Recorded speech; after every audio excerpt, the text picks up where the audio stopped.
zat yang kuasa mendatangkan adab dari sisi atas. Misalnya meteor jatuh, terus Mars jatuh, tentu Allah mampu. Atau dari bawah, misalnya ditelan bumi dan sebagainya. Atau, dan ini yang sering terjadi, Allah menjadikan kalian itu saling nggak cocok, kemudian saling membunuh. Kan natijanya sama kan, misalnya kamu kena meteor kan ya mati, kena likuifaksi mati, disembelih mati. Milih nanti. Ayo milih nanti. Dijaru-jari bojo kuru mati. Disentak uang kaget kagak utang mati. Rasa dicontohno. Sampai jatuh kecelakaan rabe sensitif. Dan ini penting. Ayat ini pernah saya baca satu hari setelah gempa Jogja. Setelah gempa Jogja itu satu hari saya nilai ke sana. Itu bahwa memang Allah selalu mengingatkan potensi. Ya muka-muka baik sampai ayat ini eling-eling. Jadi Allah itu adatnya di Quran itu dua. Satu menjelaskan itu sebagai hal yang potensial. Potensial itu bisa terjadi kapan saja. Ada yang diceritakan Allah itu secara faktual, yaitu rahmat. Rahmat itu kan selalu terjadi kapan saja. Maka itu diredaksikan Allah bisi hotil jasmi dengan sifat kepastian kayak warahmati wasiat kulas. Itu pasti terjadi dan terus terjadi. Tapi kalau azab itu Allah menceritakan itu hanya potensi azab. Meskipun kadang-kadang benar-benar diwujudkan. Ya benar-benar pernah ada yang ngitung misalnya tsunami yang dahsyat itu hanya per 200 tahun. Gempa Jogja paling dahsyat itu pernah dihitung secara teori geologi itu hanya per 70 tahun. Artinya kalau azab itu ada siklusnya yang ekstrim loh ya. Tapi kalau rahmat kapan saja dan di mana saja. Maka pola-pola di Quran, kalau sampean mengkaji Quran, itu kalau rahmat itu mesti redaksinya itu bisi hotil jasmi dengan sifat kepastian. Rahmatku pasti terjadi. Kata barabbukum ala nafsi rahmah, bahkan Tuhanmu memastikan dirinya pelaku rahmat, dirinya pelaku pemberi rahmat, dan Allah mewajibkan pada dirinya sendiri. Tapi kalau Allah menceritakan adab itu hanya redaksi saya mampu memberi adab, tapi tidak harus melakukan. Jadi mampu kan tidak harus melakukan, tapi tetap potensi melakukan. Ini jenis qadir apa? Maka di surat Tabarok misalnya caranya Allah ngendikan gimana coba? Misalnya qul aro'aitum, diulang-ulang. Misalnya diulang aja semurut saja misalnya apa wa asirru qawlakum wa innahu alimun bi dzati sudur ta'ala ya'lamu khalaqa wa walladzi ja'ala samsun amin man fis sama ayakhsifa bikumul ardo fa idza hiya tamur. Sebagian ayat qul aro'aitakum dan sebagainya. Kadang kan qul aro'aitakum in atakum adzabuhu qul aro'aitum in atakum. Itu kan kira-kira maknanya gini. Coba sekali-kali kamu berpikir setiap saat kamu itu kena adab. Lalu maknanya azab itu apa? Azab bagi seorang mubaligh misalnya tahu-tahu kena kasus perempuan kan yang langsung jatuh misalnya. Karena itu ya siksa kan terus nggak laku. Atau salah omong lala terus jadi dibully kan. Apalagi atau salah undangan. Ada mubaligh datang di undangan HTI kan langsung NU nggak mau ngundang misalnya. Salah undangan macam-macam tuh. Tapi nak wong keramat itu bebas hambatan. Lala rapi yang keramat itu jauh keramat. Nah ini rumah tenan ya. Kalau pastikan dan saya bertanggung jawab nanti ketemu pangeran ya. Nak rahmat itu mesti si hotul jasmi, napa sihot pasti. Memang ini bahasa ilmu hadis si hotul jasmi. Tapi kalau tentang adab itu Allah hanya ngendikan potensi. Potensi itu memang Allah mampu melakukan itu mampu, cuma tetap diredaksikan potensi bisa ya. Bisa tidak. Makanya Allah ngeredaksino amin tuman fis sama. Kenapa kamu leha-leha di bumi? Sementara orang yang di langit bisa saja membuat bumi ini tamur. Tamu itu melumer, kira-kira likuifaksi. Setiap saat bumi yang kita injak ini bisa likuifaksi terus kita ditelan. Atau ya sebetulnya bumi baik-baik saja tapi ada angin bandang. Fayursila alaikum qasifam minar rih fayurikokum bima kafartum. Kayak tsunami kan gitu, angin bekerja sama dengan gempa, terus sudah kamu di darat tapi fayuhrikakum bima kafartum. Makanya ahli gempa Jogja itu sama saya itu kagumnya bukan main. Karena tadi ketika tanya saya, Pak, masalah gempa itu gimana? Saya jawab tadi. Sebenarnya Quran itu pernah gambarkan orang itu tenggelam di darat. Yaitu tadi fayursila alaikum qasifam minar rih fayuhrikakum bima kafartum. Tinggal Allah melibatkan angin. Angin kan mengirimkan gelombang, kamu di darat kayak kasus di Aceh tapi tetap apa? tenggelam. Jadi justru tenggelam itu bayangan Quran yang berupa adab tuh fayurikokum bima kafartum, kamu tenggelam. Ya tentu kita ngomong potensinya saja. Kowe ora usah sok suci dengan kata bima kafartum, itu urusane pangeran. Iki nuduh ngajak kafir dhewe. Maka ini penting ada kesadaran ahli sunnah. Kalau Allah ngendikan ya kita diam saja, karena Allah itu ala kulli syai'in qadir bi kulli syai'in alim. Kamu tidak usah kecangkeman orang Aceh diadab karena banyak maksiat, ke malah goblok yang telulas. Bodoh-bodoh maksiat yang Aceh, rak maksiat yang Bali. Bali le maksiat yang Hollywood le maksiat yang Cina malah komunis. Enggak usah ngomong gitu. Pokoknya adab itu Allah kuasa mengadab siapa saja. Tapi kita berhenti di situ, tidak usah ngomong siksa karena dosa, karena kalau kamu ngomong dosa diperbandingkan ada daerah yang lebih dosa atau itu tidak wilayah kamu. Terus misalnya ono kisafih melarat, Qur'ane ra barokah. Yo, ora usah nuduh ngono, iso wae justru melarat iku barokah, mergo ra kakean hisab go duwe wong. Justru pidato laris iso ra barokah, kakean go duwe wong. Rumah samu ora ono tanggung jawab. Kan kita tidak pernah tahu. Iya. Jelas ono walatus aluna yauma idzin anina. Semakin dapat banyak tanggung jawabnya semakin banyak. Ora iso terus keleha-leha wah kudu ilmuku barokah laris-laris mbahmu. Enggak mesti semua di dunia itu, enggak mesti semua. Yang sedang rezekinya banyak bisa aja hisabnya banyak.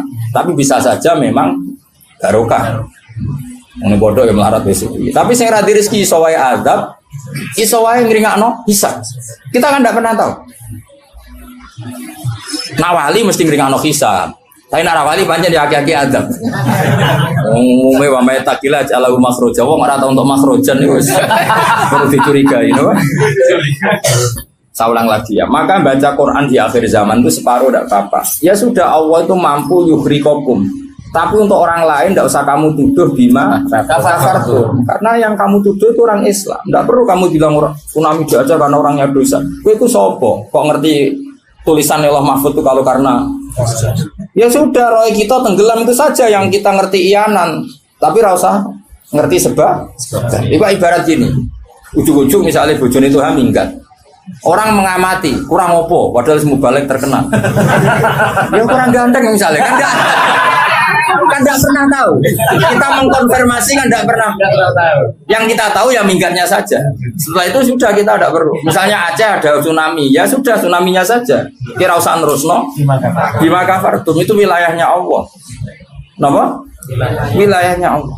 Makanya Rasulullah itu kalau ditanya ada adab itu Nabi enggak pernah nerus. Ya sudah ada adab, tapi kalau mansus misalnya kaum Lut itu mansus karena adab. Tapi kalau orang Islam kan nggak mesti adab. Saja hukuman yang menjadikan malah berbusuar. Kalau sama nggak percaya gini, dan saya menjamin pasti saya benar dalam hal ini karena saya berdasar hadis sahih. Sama-sama adab, misalnya orang tenggelam. Banyak kan orang mukmin disifati Nabi itu mati syahid. Kalau tak lawan sing darane wong Aceh iku mesti adab. Tak lawan dunia akhirat. Selain wong sombong berarti tak maca hadis. Lho coba Nabi beberapa kali ngendikan umatku sing syahid itu sekian termasuk sing mata hori kon sing mati tenggelam coba. Artinya ada bentuk hori yang justru syahid. Kecangkeman dora tahu ngaji kecangkeman. Oh tak lawan dunia akhirat. Karena sok sucinya. Sudah kita baca ayatnya berhenti fayuh rikokum saja. Soal bima kafartum itu otoritasnya wilayahnya Allah Subhanahu wa taala. Dosa suci do cangkeman. Oh tak lawan tenan. Nah wong iku bis warga aku usul pangeran. Ampun Gusti. Niku nate ngenyek tiyang wong sak provinsi.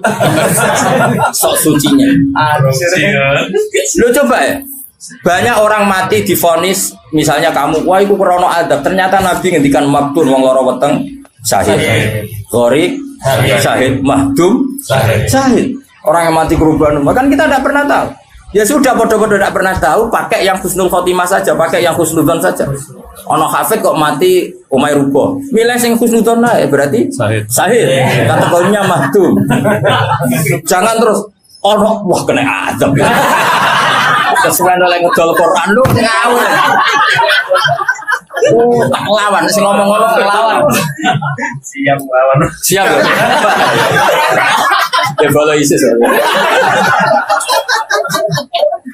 Kita asli nih, maksudnya hubungan kita. Begini perkara.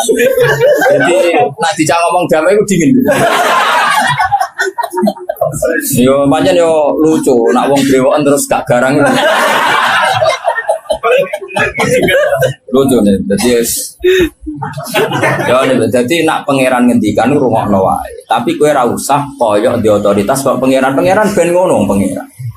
Itu termasuk tafsir yang termasuk saya setuju. Makanya kata Imam Sa'rawi, nak pangeran negur Kanjeng Nabi kira usah melok-melok. Kanjeng Nabi atasane pangeran kira usah melok-melok duwe rasa sesuatu mbek Nabi. Misalnya Nabi ditegur di abasa, ya biar Allah atasannya Nabi, berhak dong negur. Kowe ora usah di perasaan macam-macam. Lho Nabi kok ditegur pangeran usah ngono. Nabi tetap panutan kita ila yaumil kiamah. Itu kan ibarat masyhur lah, misalnya Mbah Mun kadang negur putrane, ora perlu santri ngerasa putranya ada apa-apa. Itu kan wilayahnya Mbah Mun karena sama putra. Kayak aku misalnya negur tuh, aku ora oleh tuh melok negur tuh aku walat. Lho tuh harus mubalek kowe sapa? Lah nek aku ora mau kiai ini aja. Paham ya jelas ya? Mako lah sak uri-uriku. Cara dene protes ning pangeran tetep dosane akeh dekne dibanding. Paling ngenyek dekne ditulis pira loro paling. Ini nak gak sampai ilmu. Apa meneh diperjualbelikan.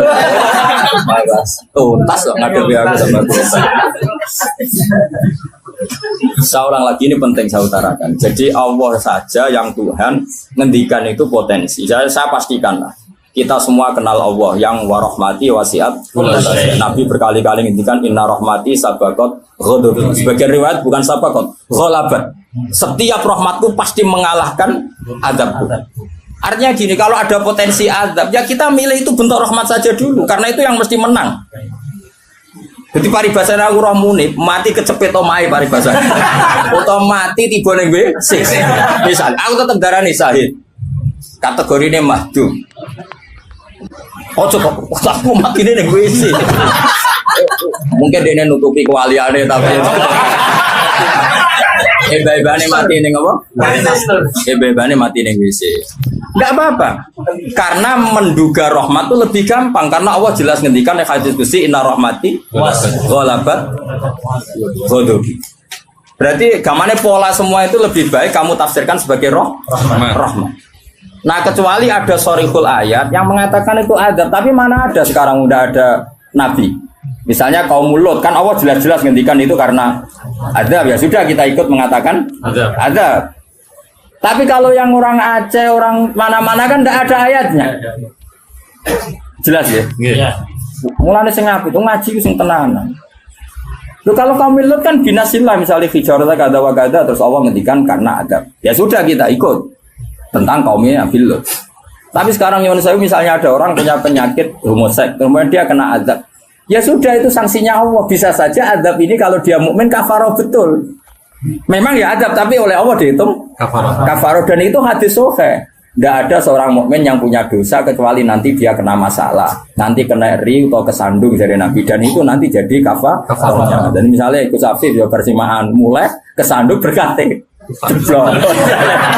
Ya, tapi salam tampil orang ceblok. Kalau nanti diceritani Ustaz, setengah drama juga kisahnya. Saya latihannya Bapak kepleset. Itu berkat kocak kati yang saya pertahankan satu. Mope. Bareng barguling, wah ini masih. Mereka latihan awal ini paling penting. Berkat gak masalah, berkat gak masalah. Nah, seperti ini gue rasa nak willy sebagai ada. Karena Nabi jelas ngendikan orang wong mukmin sing kena eri bahkan kesandung kecuali jadi kafar. Jadi saya pastikan fayuhriqakum bima kafartum itu untuk konteks orang mukmin kamu baca separuh saja sudah Allah itu mampu menenggelamkan kalian. Tapi khusus orang mukmin khitabnya jangan bima kafartum kan kita ada kafir. Tak lawan tenan. Aku bola-balik juga. Kalau bola-balik ketemu aneh-aneh. Kalau kemarin enggak bisa cara ketemu wong aneh-aneh. Tak tantang. Tapi ketemu aku sawani Mas wah. Betul lah kalau. Loh, kalau Allah kan maha tahu sehingga Allah berhak dong ngendikan bima kafar mergo kowe kafir. Kita kan tidak tahu apalagi darinya dia mukmin kan ayat itu tidak kena. Ayat itu kan pada orang kafir, bima kafartum ayatil, aku bima amantum. Boyo mikir, mana ya? Seudon rasa di lembaga, no seudon. Lalu seudon kok dalil. Bisa ada panggungnya dia. Wong seudon siri welek, mana seudon kok dikai panggung? Jaja itu. Jaja bisa. Lalu seudon kok di lembaga, no. Tak lawan yakin punya. Gue sampai suarga lah tak protes, nih gue selalu tetap bahaya itu bahaya sekali. Orang terima bahaya sekali. Ya saya ulang lagi ya. Jadi kata qadir itu potensi, kenapa?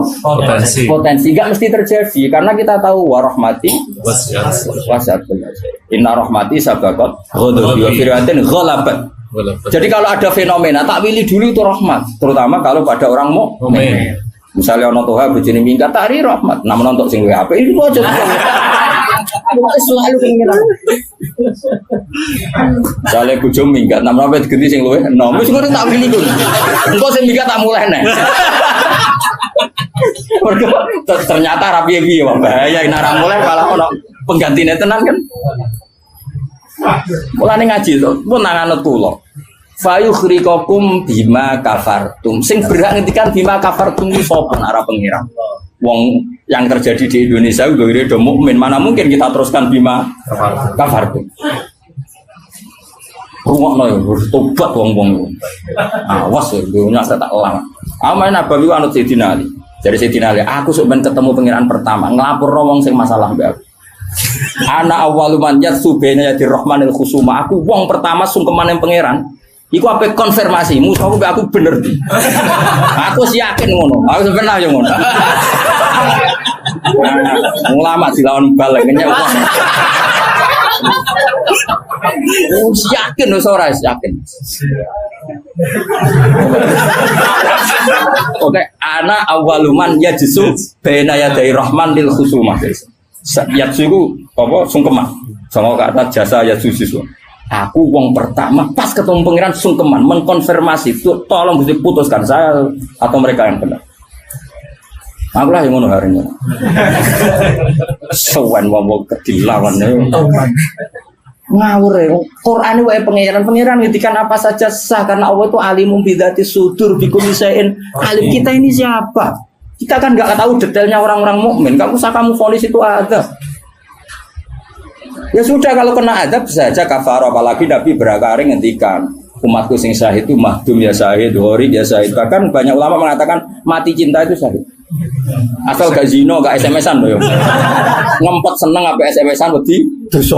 Apa delok wedi terus mati ku syahid ya. Yakin.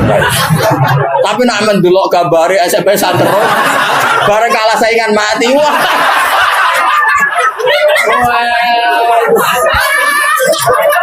Gak syahid sama karena dia tetap ngumbar nafsu kan, cuma keok kan ngono. Orang nih sing koyo muni kan, ape delok rawani, mosok jenggoten kok. Ape takok ya rawani. Pas ketemu sing disenengi duwi lho. Wah, iku nak mati nih. Oh tak salati mimit ngono. Nak salat mayit takbir piro? Papat. Besok kowe 7. Itu jauh loh. Jangan kira tuh gak sah loh. Salat mayit ditakbiri piro wae? Sah. Masyhur nego fikih, tapi rasa galiran nanya. Loh aku ahli fikih rasa mbok debat kan banyak mengatakan Allahu Akbar itu zikir sehingga jumlahnya tidak perlu dibatasi. Cuma saiki wis milah papat ae. Papat ya umumnya. Aku nganti lali jumlahnya. Cuma nak soben suatu saat nak muni mati saya aku pirang jadi itu. Istimewa. Istimewa tapi sesat nih itu. Ya jadi jelas saya mohon sekali. Jadi kayak gempa Jogja, gempa mana-mana kayak usah kecangkeman itu darani ada. Karena itu enggak ada kepastian mau potensi ya kalau potensi ada ya potensi loh ya. Tapi kita tahu yang mesti terjadi hubungan kita dengan Allah adalah kita mendapatkan rahmatnya titik. Mergo jelas wa rahmati wasiat.